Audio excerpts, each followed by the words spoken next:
if you have read the Bible or read the Quran, either one of those two, uh, you will see that there's a description of how Adam was created. Now, I personally consider that to be an allegorical description, but it has a great lesson, and I want to share that with you.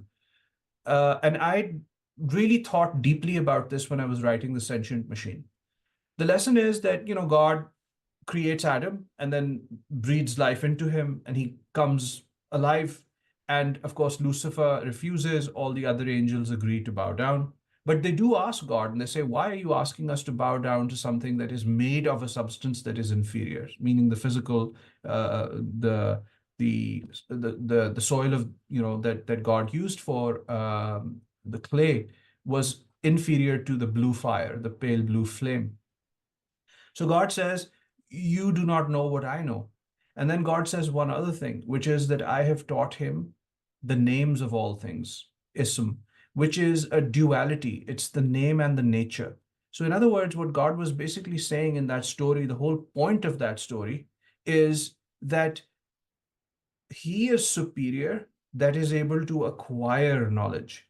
He is superior, who is able to self improve. He is superior, who is able to create, because creation is one also of the qualities of God.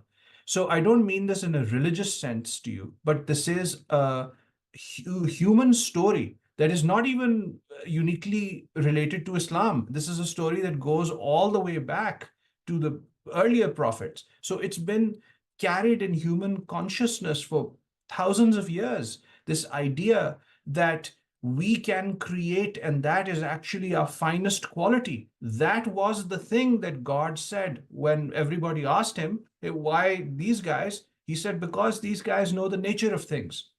And so think about that. You are that. You are capable of knowing the nature of things. You can change whatever it is that you wish to change. Now, the time that it takes might be long. The effect that you might have might be localized, but it doesn't matter, because if the idea catches on, then change begins.